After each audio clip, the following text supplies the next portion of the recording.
I'm now going to hand you over to Stian Tongen, who is our K-Spice product champion. And today Stian's going to demonstrate how to integrate K-Spice, KONGSBERG's dynamic process simulator, to LedaFlow, which I believe most of you are familiar with, and many of you may have joined the LedaFlow webinar a few weeks ago. And LedaFlow is our transient multiphase flow tool. Once he's integrated the two softwares together, he will then run a slugging case to show how the dynamics and the transients of the subsea impact the topsides. So what we're hoping is at the end of the webinar, you will all have a basic understanding of the workflow to develop an integrated modeling solution. So that's the outcome for this session. So I'll hand it over to Stian. Thank you, Shane. So if we look at the case we are to look at now, we have our topsides modeled in K-Spice, and we have our feeds coming in. Currently it's just a dynamic process model, not connected to LedaFlow. So we have two feeds, one super well and one smaller feed feeding into a three-phase separator. Free water is removed, gas is compressed and sent for further processing or export. And we have the oil, which is being pumped out with a centrifugal pump. We are now in the K-Spice interface. I'd just like to spend a few minutes going through how this looks. We are now in the model control mode. And in K-Spice then, everything will be clickable. You can click on any line and see the composition feeding in that pipe, the pressures, the temperatures, volume flows, mass flows, all imaginable variables is available here. Also more advanced ones. If you click on a pipe or a valve, you'll get up a predefined faceplate that gives you the possibility to control that valve, open or close. The separator shows you the levels and the pressures and the temperatures. So everything you build in K-Spice comes, if you move into the model building mode. Let's have a look at how we build a model. K-Spice have a vast module library available. And if you take a look at the separator, for instance, we can drop out go down to the basic process tab. We'll add a separator. That's as easy as finding it in the symbols library and dragging and dropping it into the graphic. I'm not going to do that right now since we have already pre-built this model, but we will go into the configuration pane of this separator and we'll have a look at how this is configured. Now this is all default parameters coming in. You can of course add customized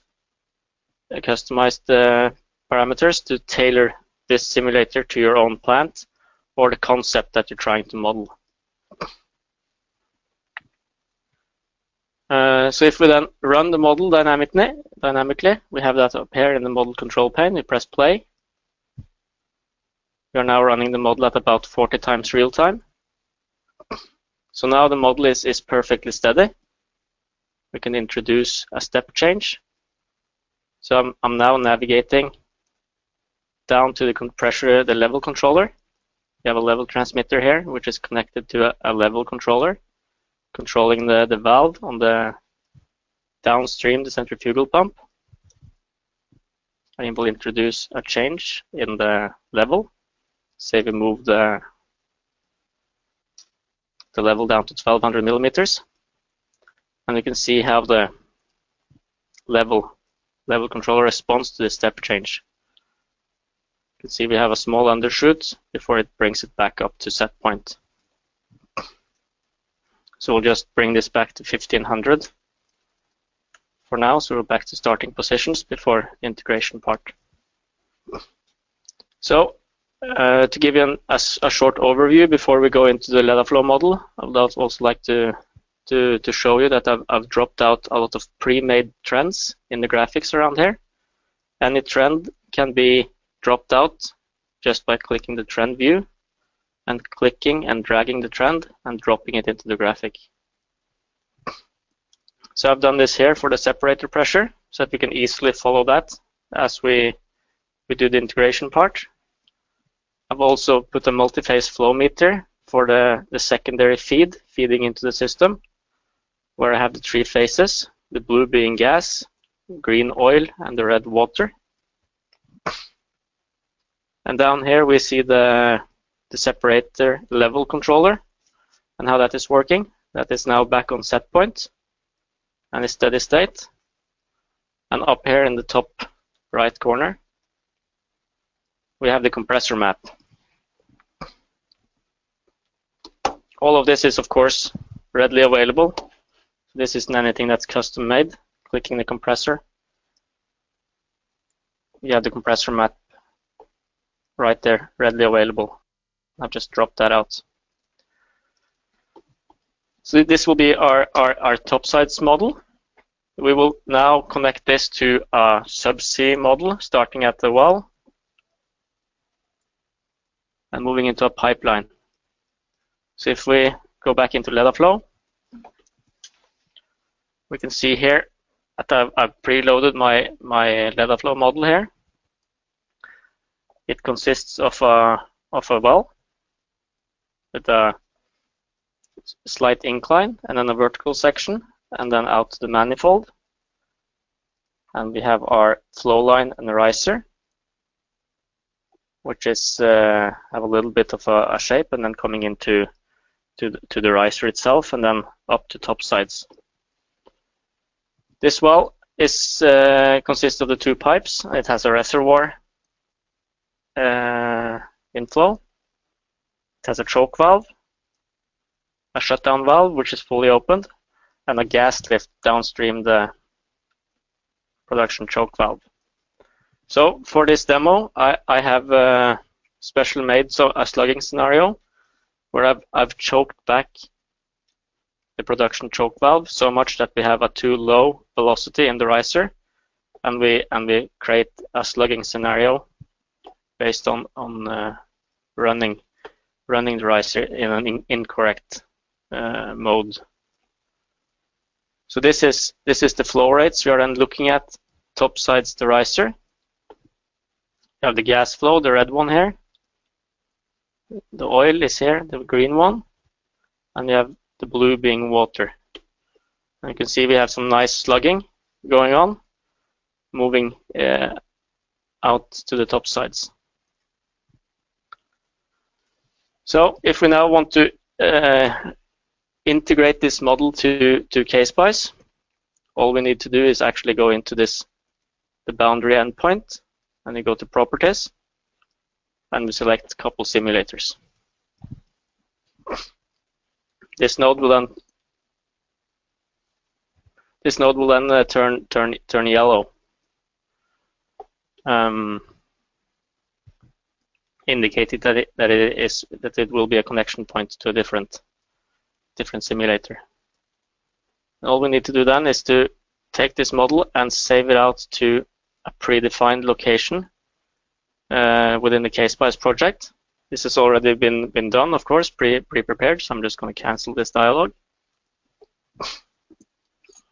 And we'll move back into K-Spice.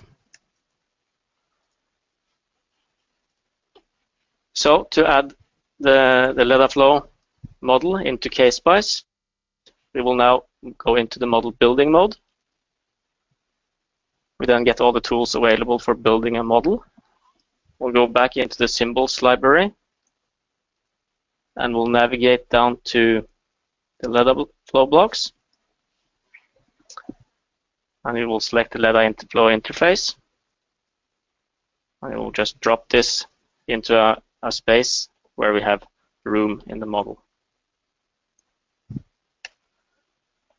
Now to integrate these 2 models, all we need to do is load an initial condition. So I move back into the model control pane. I select load initial condition, and it will load this initial condition. You can also see here that the LedaFlow interface now has a red color in the top of the corner, signaling that no LedaFlow interface is connected. Once we now press load, the K-Spice would automatically scan for the LDM file and load it up and integrate the two models together.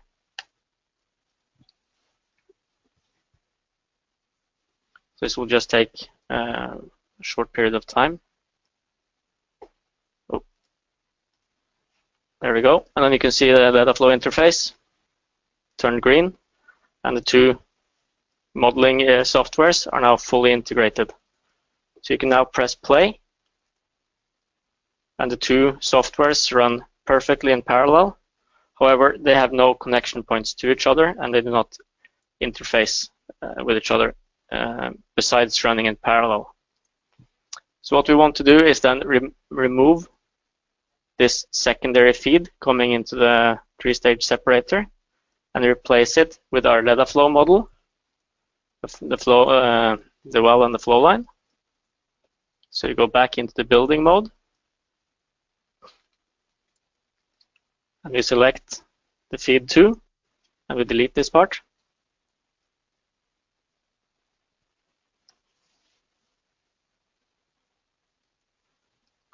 And then we are ready to replace this secondary feed with the LedaFlow boundary to indicate that we have a fully connected model towards the LedaFlow model. So creating the Leda boundary will automatically pop up a dialog referencing the available pressure node that we've already configured in LedaFlow. K-Spice is now fully aware of the entire namespace of LedaFlow. So the Leda boundary, it comes in automatically into the model in an isolated state. It's now in a pressure boundary mode. You can utilize this to sync up your models in case you have a very different K-Spice model compared to your LedaFlow models. In case there are a couple of 100 bars difference, you can use this to sync them together. In this case, they're fairly close, so we're just going to go ahead and disable this source mode, and it will tie the LedaFlow boundary into where the secondary feed into the third phase, into where the three-phase separator used to be. Now we have those two. Now we have the two models fully integrated, and the feed from LedaFlow will flow into K-Spice. So if we press play now, we'll move back to model control and select play. We can see that our slugs is starting to come in to K-Spice. We already have a big rise in the flow from the multiphase flow meter here on the secondary feed. And we can see that the level controller for a separator is already starting to work and struggling with keeping the level constant. It will now overshoot and undershoot and constantly be working in order to tackle this new feed scenario. So if we take a look at the third party, the three-phase separator, we can see here that we have pressure spikes. It moves up to 21 bars and then settles down to 20 bars. And it'll stay here for a little bit. We have a low gas flow coming into the system now, so the gas compressor is able to maintain its set point. If we take a brief look at the pressure controller for the compressor, we can see that it is running at 100%. It's running at max capacity, and as the gas slugs is coming in, the gas compressor isn't able to remove all the gas as it is being fed into the system. We can also take a look at the compressor map, and we can see this in practice where the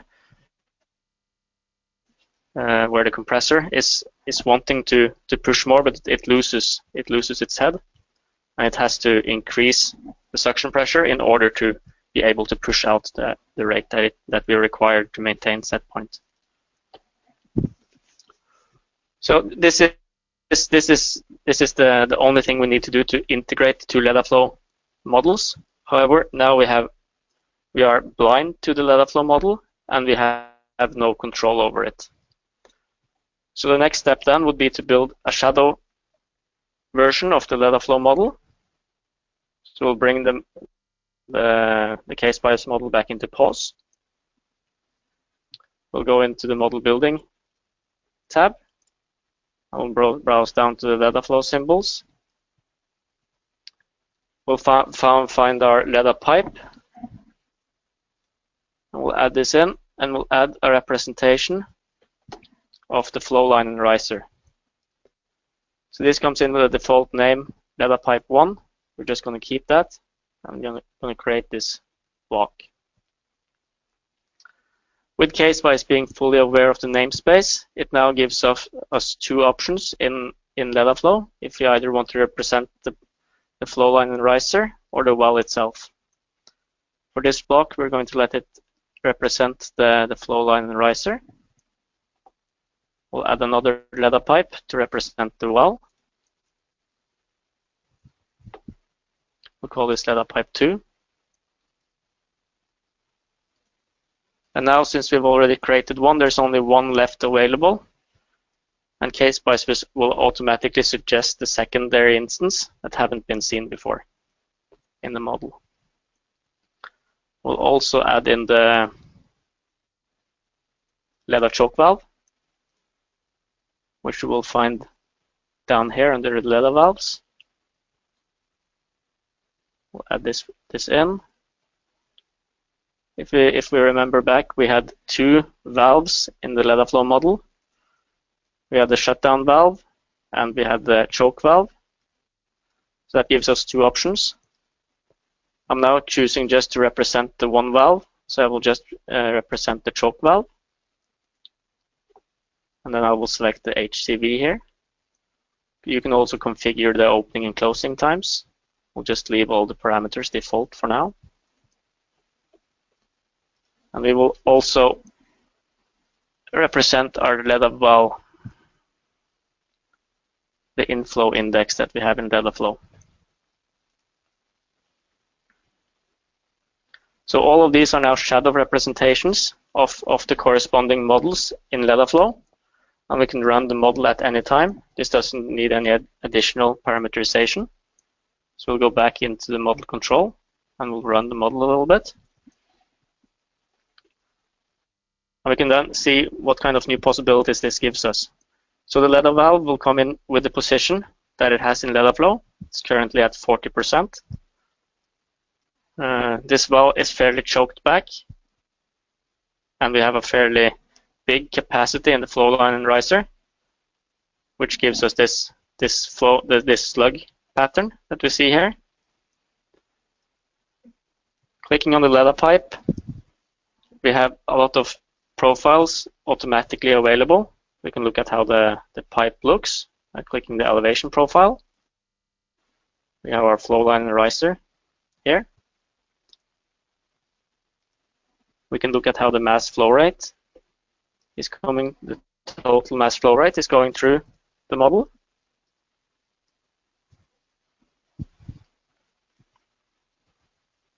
We can see here how the mass flow is jumping up and down with the slugs. So now it's a little eradicate. We can lock the y-axis.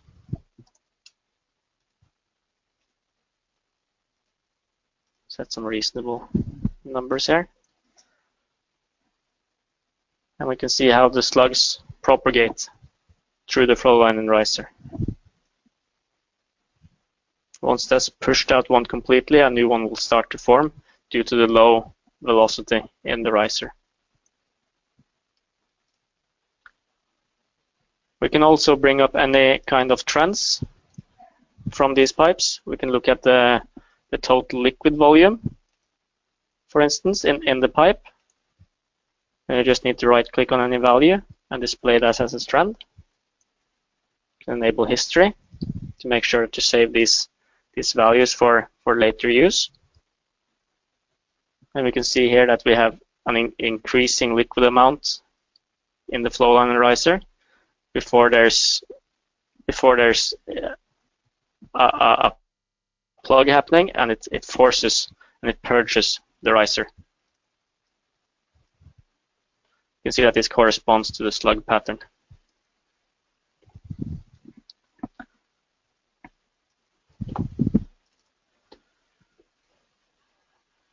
So we'll put the model back in pause. Now the shadow representation of LedaFlow is just hanging in the air. So we can zoom in on this part. And we can go back into the model building pane, and we can connect these modules to make this mimic a PNID and give you a more correct visualization of your well. Now these connections that we create here is only for the aesthetics. They don't hold any significance besides that. But it makes the model look a lot better.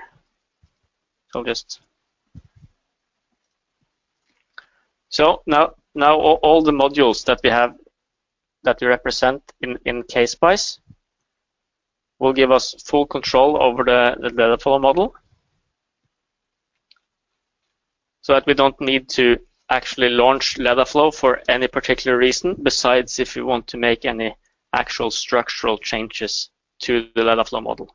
If you want to change the pipe geometry or something like that. We can now even go into the LedaFlow well index. You can click on this faceplate. You can see here this is a fairly powerful well. It has 500 bars and 100 degrees. So we've choked back this fairly significantly. We can go to the input definitions. And we can change the productivity index, the generic inactivity index, or the pressure or temperature.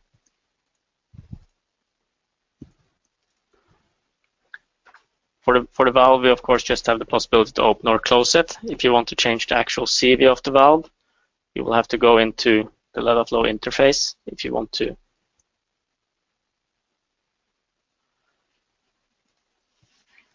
If you want to change that. So I'll now transition the system into a non-slugging state. So remember, these slugs are appearing because of a too low velocity in the riser. So we'll increase the flow rate coming from the well. We'll step this up to 60%. And we can see, you will then see that the slugging behavior will continue for a little bit before it settles out and eases into its new position.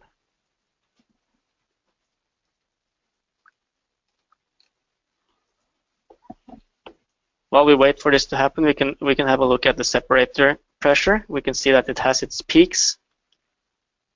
That correlates to every gas peak we have from the slugging, and how the compressor moves up and down its performance curve, struggling to get rid of all this gas. So if we move back then into looking at the multiphase meter from the feed 2, we see now that we had one last little purge of liquid coming in before the flows settle out completely. And we see that on the separator pressure as well, but it is now stabilizing a little bit above set point, since the compressor isn't able to handle the maximum flow. We also see the level settling out. Yeah. So this concludes the demonstration of how easy it is to integrate these two tools, and how fast you can be able to train and tune controllers and look at the difficulties you have with slug flow coming into a topsides model, and you can see your limitations.